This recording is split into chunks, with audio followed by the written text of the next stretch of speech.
Welcome, this is Dr. Anita Knight, and today we are going to be talking about how to identify the right statistical test for your proposal and write up the results in APA style. In addition, we'll be covering some guidelines for completing the SPSS component of a research proposal.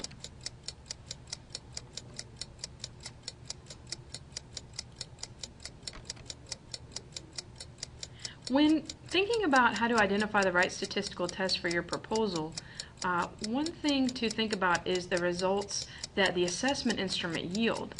They need to be analyzed in order for researchers to answer research questions. SPSS is a tool that allows us to analyze our data, and then once the data is analyzed, to look at the results and evaluate our hypothesis in light of the results. This process of evaluation is something we know to be important from a Christian perspective and a research perspective. We have guidelines that are biblical that encourage us to be mindful of our thinking and to evaluate or examine our thoughts. Consider the biblical guidelines we have for evaluating our thoughts from 2 Corinthians. 2 Corinthians chapter 10 verse 5 in the King James Version says that we should be casting down imaginations and every high thing that exalts itself against the knowledge of God, and bring into captivity every thought to the obedience of Christ. Embedded in this scripture is the concept of taking our thoughts captive, or thinking about what we think about and evaluating those thoughts to look at whether they're in accordance with the knowledge of God or contrary to the knowledge of God, and then bringing those thoughts captive to make them obedient to Christ. And so this process of evaluation and assessment that we do in terms of our thinking is something that we also do when looking at research. Revisit the tutorial on Bloom's taxonomy of higher order thinking that talks about the higher order thinking process that is involved in research. Okay, so let's talk about the step-by-step process for using SPSS to answer our research questions. The first step is to review the research question and identify what the question asks so that we can identify the best method for setting up our simulation. The example we're going to be discussing in this tutorial is a research question that asks, is there a difference in self-esteem scores between introverts and extroverts? The second step is to review the assessment instruments used. Reviewing the actual assessment instruments and identifying the score range and level of measurement is an important step. For this example, we're going to be using the Rosenberg self-esteem scale, and that yields scale level data. For the purposes of demonstration, we're going to go online and look at the Rosenberg self-esteem scale here. The Rosenberg self-esteem scale is a scale that's available via public domain, which means it's free. And in addition to being free, the Rosenberg self-esteem scale also has good sound psychometric properties. Please see the literature for a discussion of the reliability and validity of the Rosenberg self-esteem scale. Now, for the purposes of this demonstration, I'm going to be randomly clicking various responses here on the Rosenberg. What I recommend doing is going through, reading each item, and completing whatever assessment is used. You can see the Rosenberg meets our criteria because it's psychometrically sound in terms of reliability and validity. It's brief, which makes it feasible. It's 10 items, and it is also public domain or free. This is a result score, so it indicates that the score on the Rosenberg is 16. One of our graduate student assistants, Henry Bruns, who is now entering the PhD program, has helped with this simulation. He sat where you are not too long ago in the Research Methods and Program Evaluation course and successfully completed the course. And not only did he successfully complete the course, but he also embraced concepts from Research Methods and Program Evaluation, and now is involved in student research for our program, and he's also spoken at professional conferences sharing results of research. In the residential class, in the residential Research Methods and Program Evaluation class, we asked students to complete the Rosenberg Self-Esteem Inventory and then to share the results of that inventory confidentially. So, we have the results entered into SPSS. So the first step was to look at our research question. The second step was to review the assessment, the Rosenberg that we just talked about. The third step is to open up SPSS and name our variables in SPSS. So for the purposes of this example, we're going to have two variables. we're going to have personality orientation, which is the term we're using to represent introversion and extroversion. And the second variable is going to be self-esteem as defined by the Rosenberg self-esteem scale. So let's open up SPSS and look at naming these variables. Okay, so I've opened this SPSS file, and right now we're on the variable view tab. This is the tab that allows us to look at the names of variables. I've used this sheet for several demonstrations, so we're going to just look at self-esteem. That is identified as a scale level measurement. Now you may have noticed previously when we looked at the Rosenberg self-esteem scale that it gave us a total score of 16. The scale ranges from 0 to 30, with scores between 15 and 25 are within the normal range. Scores below 15 suggest low self-esteem.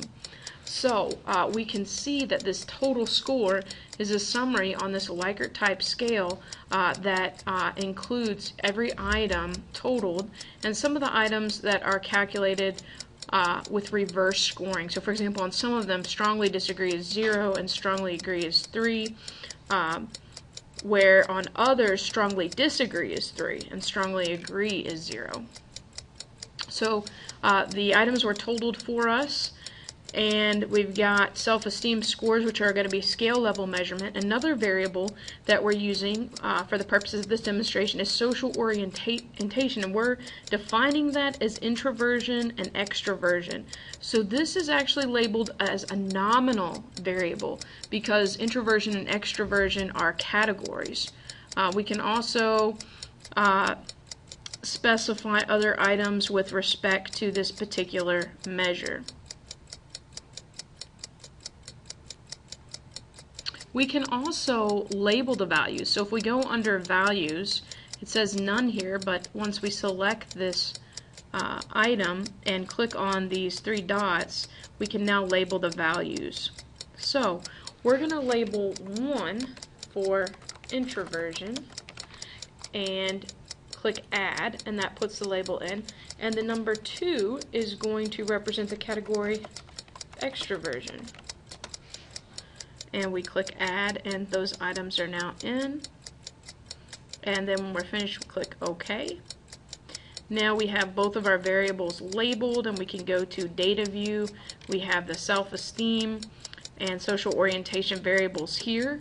We have 11 items for each. And so we've completed that process of labeling our variables, because we can see up here in these heading boxes, one is labeled self-esteem and the other social orientation. So let's go back to our step-by-step process. So we're on step 3, naming the variables. We've completed the process of naming the variables, complete with also specifying the values 1 and 2 for self-esteem for our nominal variable. Step 4 is to simulate and enter the data. So we talked about in a previous step the importance of reviewing the assessment instrument and looking at the values generated. For the purposes of this example, we completed the online Rosenberg self-esteem inventory and found that with that simulation that each item was scored on a Likert type scale, and then there was a total score. In the literature for social sciences, we often see Likert type data categorized as scale level data. In SPSS, SPSS categorizes scale level data to include both interval and ratio level data. So we've completed the Rosenberg self-esteem scores and we've looked at the range. Now we're going to enter that data into SPSS as well as the data for introversion and extroversion for the purposes of the simulation. So note, because oftentimes in a research methods course we don't have sufficient time to conduct an entire proposal and go through the Institutional Review Board or IRB for the purposes of approval and actually go and collect the data. Oftentimes a simulation is done to practice that process and to simulate what that process would be like of collecting the data and then evaluating results. So we can see down here that the scale ranges from 0 to 30. So all of our items should be between 0 to 30, and many will be between 15 and 25 as those represent the normal range, and some may be below 15, suggesting low self-esteem. So the next step is to open up SPSS and to go to self-esteem and to enter the scores.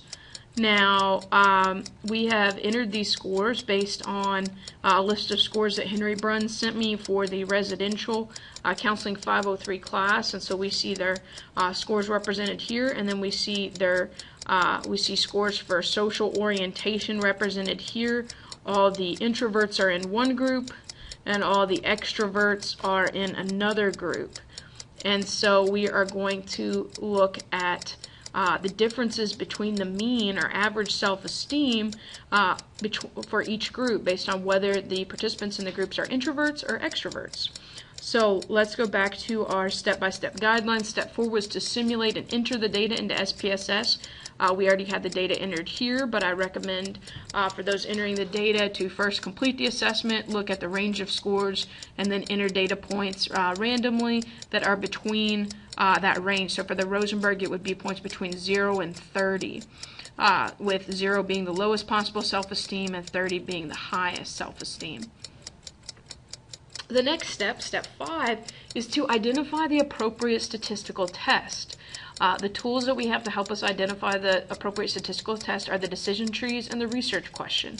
So if we think back to the research question looks at whether or not there is a difference, or if those that are extroverted in terms of our hypothesis have a higher mean self-esteem score than those that are introverted. So we're looking for a difference between these two groups, a group of introverts and extroverts, in terms of their self-esteem. So we know we're dealing with interval or scale level data, and then we look at the hypothesis of difference, and we know that the samples aren't correlated, they're independent. We have a group of introverts and a group of extroverts. We have two measures. One is whether they're introverted or extroverted, and the other is the Rosenberg self-esteem. So we're going to be doing an independent samples t-test. So we have completed step 5 and appropriately identified the correct statistical test. So remember, we're going through and looking at what scale of measurement are we using. Because we're using interval, we use this decision tree that was adapted from Sprint Hall 2007. I recommend going back to the tutorial on how to identify the appropriate statistical test for more information on this process, especially if nominal or ordinal data is being used. Okay, moving on to step 6. The 6th step is to conduct the statistical test in SPSS. Green and Salkin is a helpful reference for step-by-step instructions for any of the selected tests available in SPSS. For the purposes of this example, we're going to be conducting an independent samples t-test. And so we go to Analyze, Compare Means, and Independent Samples t-test. We'll walk through that process in SPSS now. So in order to conduct the independent samples t-test, we open up SPSS. Here we are in Data View. We've completed the process of entering our variables and identifying the appropriate statistical test. So now we go to Analyze, Compare Means, because the t-test allows us to compare two different means. And we're doing an independent samples t-test. And let's see, our test variable is self-esteem, our grouping variable is social orientation, and the groups have been defined as 1 and 2. So if we're doing this for the first time, we would be inserting 1 and 2 here to identify that group 1, or the group of introverts, is represented by the number 1, and group 2, the group of extroverts, is represented by the number 2. We click OK, and SPSS runs the t-test for us. So we see here introversion, social orientation, introverts for group 1, extroverts for group 2. There's 5 people in group 1, 6 people in group 2. Now if we were doing an actual simulation, we'd have a much larger data set. We're dealing with a small data set for the purpose of this brief tutorial, and we can see that there is an actual difference between the means. The introverts actually had a higher mean self-esteem than the extroverts in this simulated study. Their mean self-esteem was 23.6, while the extroverts' mean self-esteem was 19.6. Now, we want to look at the significance level in the next step. So let's go back to our step-by-step process here. In step 6, we're conducting the statistical test, which we just did by visiting Analyze, Compare Means, Independent Samples t-test, putting in our preferences, and then SPSS generated the output for us. So step 7 is to review the SPSS output. So notice in the example that we just used, this output was generated, and we wanted to look at the significance level for the t-test for equality of means to see if there's a statistically significant difference between the means. We already identified that there is an actual difference. The mean for the group 1, or introverts, was 23.6 on self-esteem on the Rosenberg, and group 2 had a mean of 19.6. So both groups had self-esteem that was within the normal range, but the introverts actually had a higher level of self-esteem than the extroverts in this simulation. We look at the significance level, which is 0.094, which is not less than 0.05, which is the cutoff for the social sciences. So that helps us to review the output of the data in terms of our research question and testing our hypothesis. So now that we have identified our research question, identified our level of measurement, labeled our variables, simulated the data, put that in SPSS, run the appropriate statistical test, reviewed the output, now we're ready to use the SPSS output to write an APA-style results section. I recommend referring to Green and Salkin as a great resource for writing up an independent samples t-test results section and results sections that are in APA style for many other tests. Also, Chapter 2 of the APA manual is a good resource. So here's the APA style write-up for this particular data set and this particular simulation. An independent samples t-test was conducted to evaluate the hypothesis that students with an extroverted personality orientation have higher self-esteem as opposed to students with an introverted personality orientation. The test was not statistically significant. T at 9 degrees of freedom equals 1.87. The p-value equals 0.09. The results did not confirm the researcher's hypothesis. The researcher fails to reject the null hypothesis and concludes that there is no statistically significant difference between the self-esteem levels of students who identify as extroverts versus those who identify as introverts. Thank you.